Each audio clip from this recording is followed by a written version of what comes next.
Stormy seas and lost souls. Who is it? She's dreamt of this before. It's coming. Is it? They say dreams are visions of our memories, thoughts and fears, as seen by our inner eye.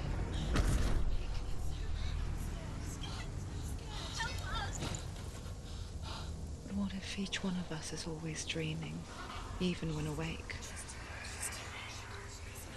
And we only see what our inner eye creates for us. Is this what hell is? A world shaped by Senua's nightmares. Maybe that's why people fear seeing the world through her eyes.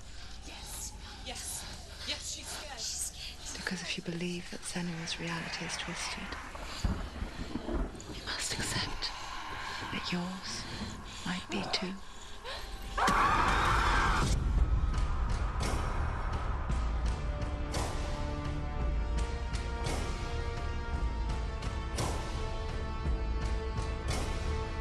HellBlade: Senua's Sacrifice is a video game about Senua, a Celtic warrior on a vision quest into Viking territory. But what sets our hero Senua apart is that she suffers from severe psychotic mental illness. He knows she's getting closer. He can feel her coming closer. She's getting closer. They're watching. The original idea for HellBlade was to create a classic hero's journey, a journey of suffering, but one where the fantasy world is not another planet or alternate universe, but a world that is constructed in Senua's mind. But to do so would mean putting psychotic mental illness at the center of the experience, a subject that is still considered taboo, and a challenge that was both terrifying and exciting in equal measure.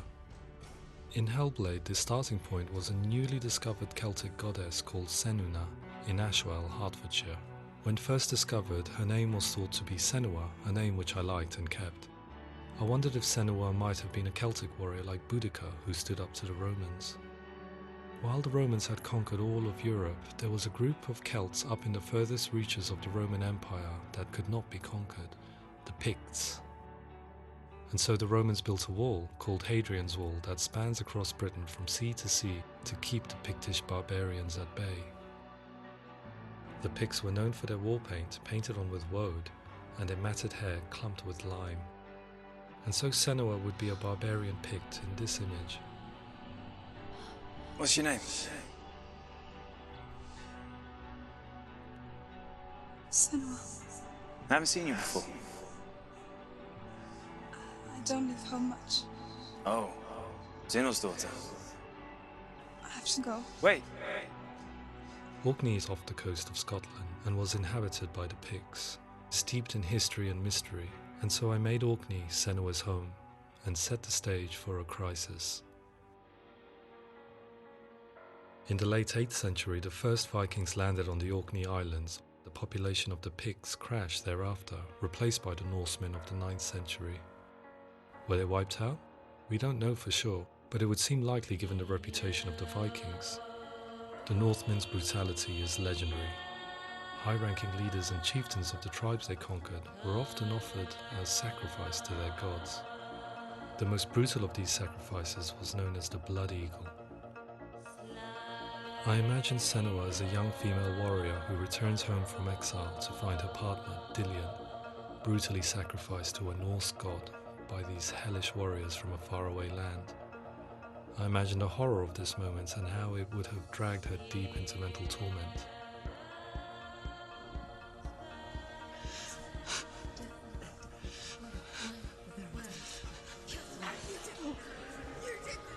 No!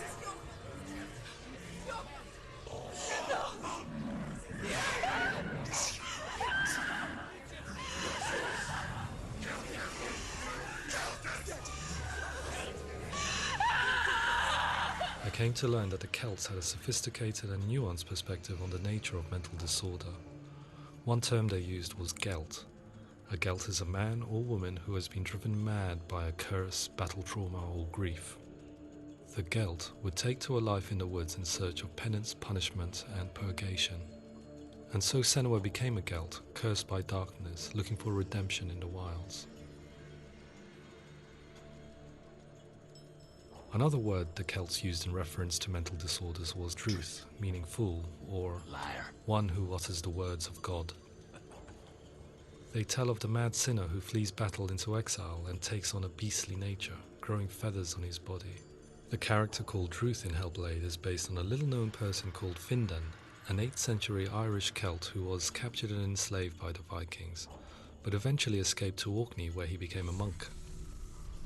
I will tell you my stories of hell, if I may walk with you. Upon meeting Senua, it would be his stories that fuel her quest deep into their world of gods. The Northmen say the world will come to an end.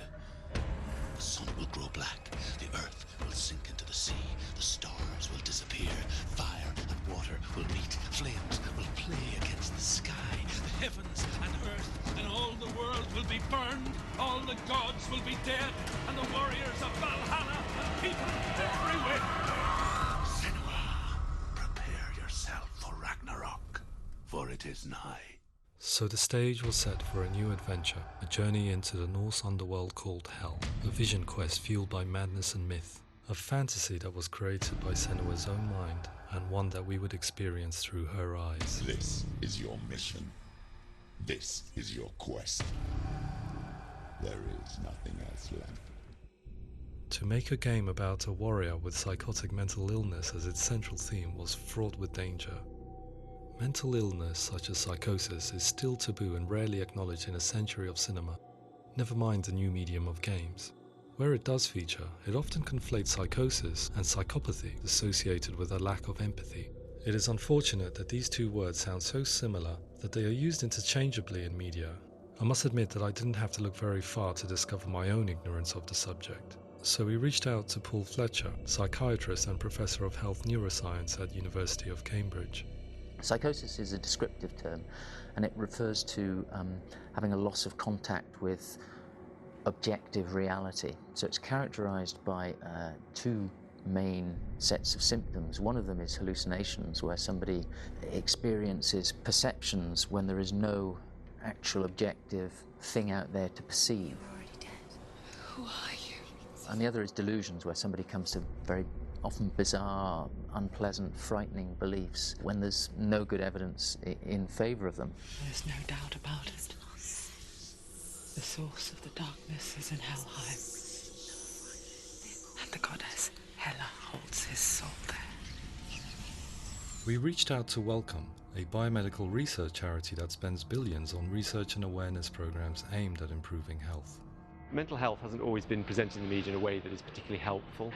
It can be challenging to engage people with the subject matter, and there are a lot of preconceived ideas about mental health, and particularly schizophrenia and psychosis. So we hope our support allows the team to continue to collaborate with Paul Fletcher and with those who have experience of psychosis to create a game that provides a fresh perspective on the condition and allows audiences to engage with it in a way that just wouldn't be possible in any other medium.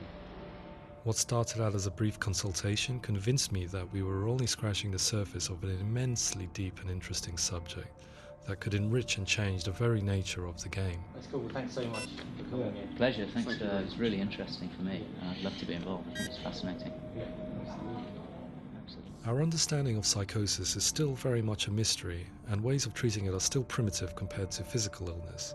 After all, it is easy to see the pain and suffering caused by physical diseases or physical trauma. It is not so easy to see the mental suffering and trauma of severe mental illness. But what if we could find a way to see it? Games are capable of drawing you in for hours on end, playing the role of a character who is different from you, experiencing their perspective, and actively involving you in a world that functions with a different set of rules. That voice is not a kind. It's that voice calls you to your death. It's an evil voice. If we were to represent Senua's psychosis, we would have to simulate voice hearing, a common attribute. But how can we simulate something we have no first-hand experience of? Professor Charles Fernyhough, a leading expert in voice hearing from Durham University, offered his help. Hearing voices is an experience that is usually associated with severe mental illness, and crucially we know that hearing voices is a part of ordinary life for many people who don't meet the criteria for mental illness. Yeah. Oh, that's not him in real life. We know voices vary according to where they appear in space. Voices can appear far away in the distance, they can appear right there in your ear, they can seem to be coming from inside your head. Based on the information Professor Fernie Ho provided, I put together a sound brief and invited some actors to the studio. We recorded the actors using a binaural microphone, which records the 3D spatial position of sound, replicating the way sound is heard by human ears. It gives you an incredible sense that the person you are listening to is right there beside you. Can't see how she's going.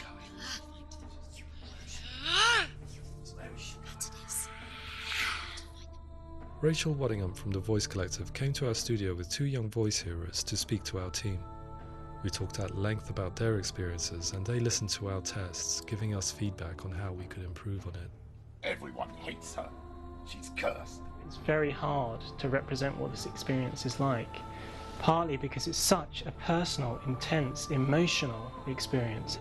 It's testament to how Ninja Theory have been listening to what the researchers are saying, but also, crucially, listening to the experts by experience. What they've come up with is so compelling. It's by far the best representation I've heard of what these experiences are like.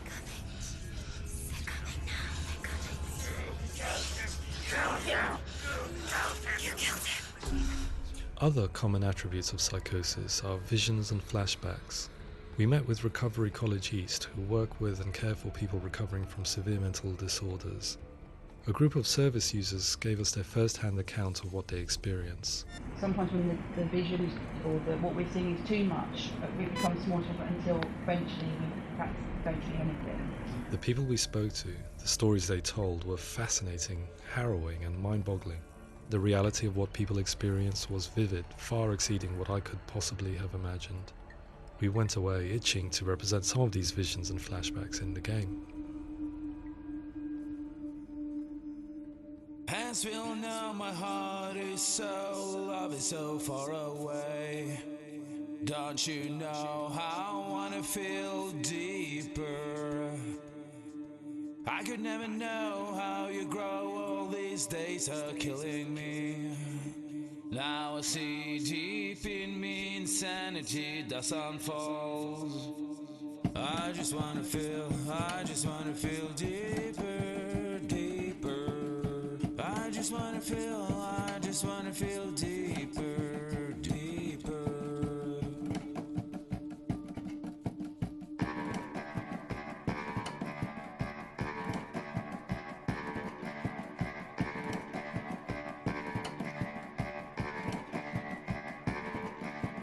As we all know, my heart is so, love is so far away.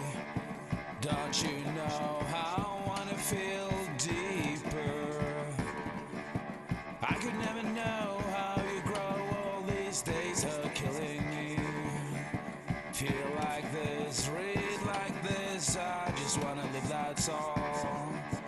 I just wanna feel deeper, deeper. I just wanna feel deeper, deeper.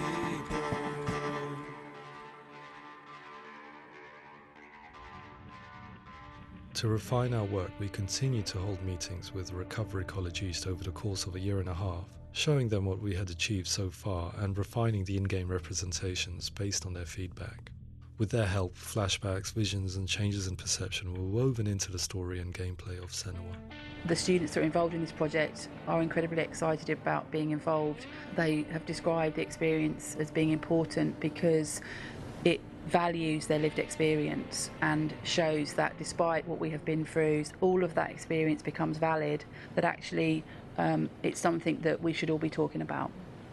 The experiences described range from beautiful to frightening beyond comprehension. I heard of a girl who has to live with an angry voice screaming at her, slamming on her doors and walls 24 hours a day. I met someone who would often see hanging corpses in a room, so real that she would sometimes try to rescue them. The panic and fear that comes with such visions is entirely understandable, and it can be a living horror for some. Worthless, weak, pathetic. Go on, feel sorry for yourself, because there is no one left to do that for you. I was urged by one fellow that we should not shy away from showing this horror, and so I was perpetually torn in making HellBlade. Had we gone too far with our representations or not far enough? broken and lost. Just like your soul. Come on.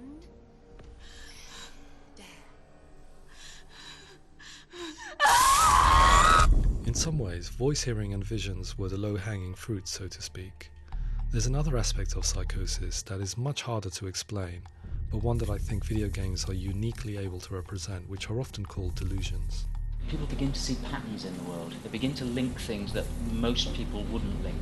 Most of the things that we might think would be coincidence or, not worth commenting on. Nevertheless, that might have a particular salience or importance for them. One individual described how everyday words, sounds, colours and objects were steeped in meaning to him, forming a strange and sinister puzzle that he was determined to solve but could not quite get to the bottom of.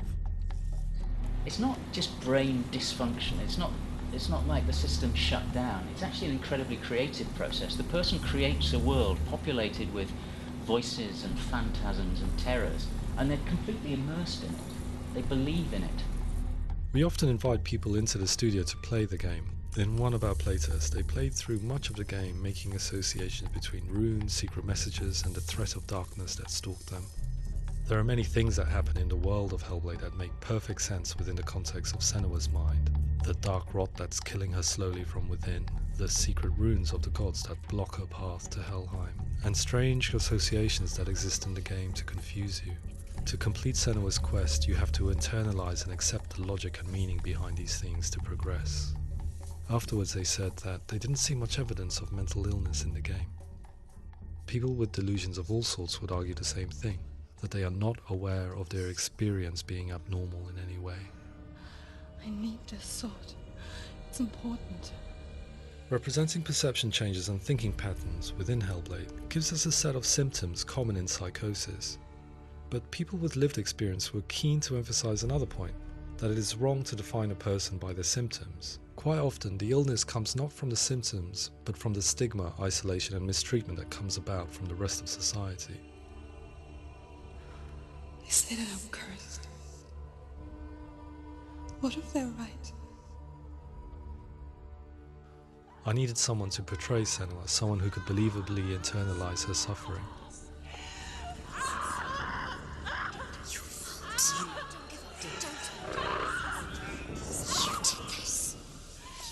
Melina Juergens, our video editor, had been a stand-in for Senua over a few months while we perfected our motion capture techniques. Without realizing it, she had already auditioned for the role, and I knew her well enough to know that I didn't have to teach her to act, but to relive her own internal pain. As often is the case, those who have suffered mental anguish are never far from us.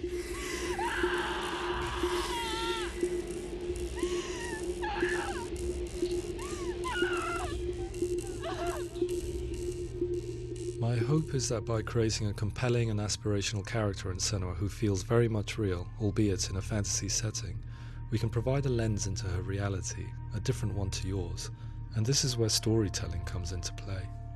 I imagined her life based on common threads in real people's lives. She was always prone to psychosis as a child. Her mother Galina also heard voices and had visions, so perhaps there was a genetic aspect. Or perhaps it was cultural, as she lived within a world without science, of gods and superstition, as exemplified by her druid father Zimbal. Psychosis developed in her late teens to early 20s and was exasperated by stigma and isolation at the hands of the clansmen and her father. This darkness. It's spreading.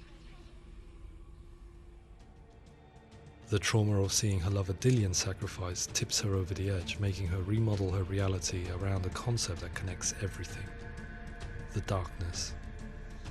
So the question, is what Senua experiences real? Can only be answered by saying, yes, it is real. It is her reality. All of her suffering will have been for nothing. It's just a matter of time. Towards the end of the project, service users and professionals that had collaborated with us were invited to see the near-final game. It was a chance to see if the game had reflected their views or if it had misrepresented them. For me, being involved in especially developing Senua's character has been really important, and being able to bring in my perspective and what I see and what I hear, and having that built into the game has been a real privilege. It's gritty and it's meaty, and there are some tough subjects in there that are being tackled with honesty.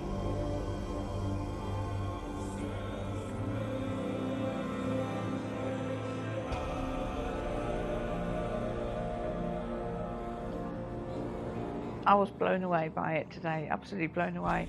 It was just fantastic to get the opportunity to use our lived experience in a very creative way.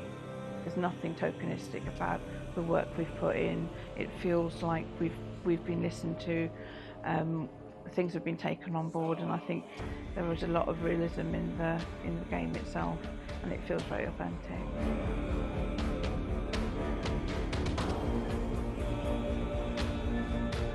HellBlade will give people a good experience of what it's like to hear voices and have those experiences.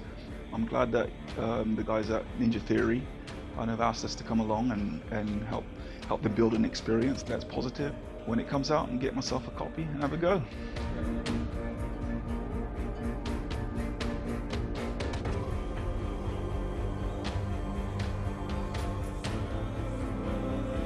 I think all the way through I was really inspired by how the conversations have translated into the game in a way that I think I didn't imagine was possible. So wonderful, really wonderful.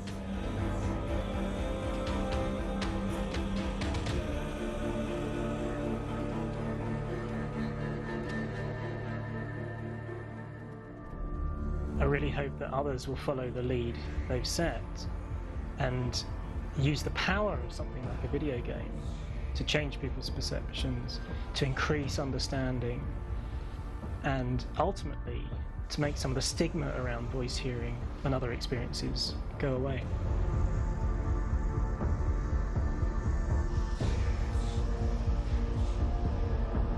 For me, it was really exciting to see something that I explore scientifically being represented so beautifully in a character who's trying to penetrate the mysteries of the environment in which they've been placed, with all of this strange uncertainty and noise and conflicting information that they're getting. I'm very excited by this way of trying to represent mental illness, because I think it actually might be offering us insights that we wouldn't get from pure scientific explorations, and actually giving us quite an empathic view of what it might be like.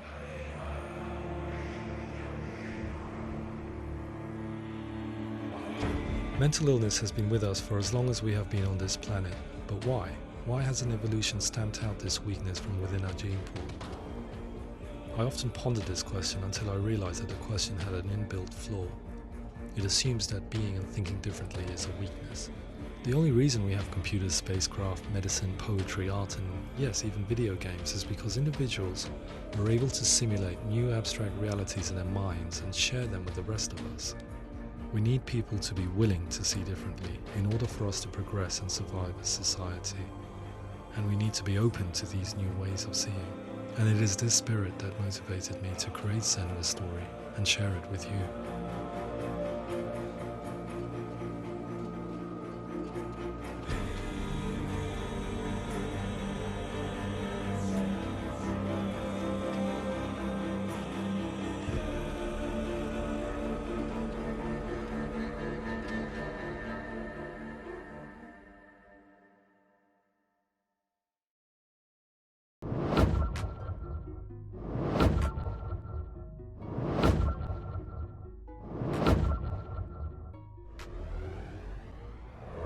Make sure you click the circle to subscribe to my YouTube gaming channel, and make sure you click the box to watch my previous uploads.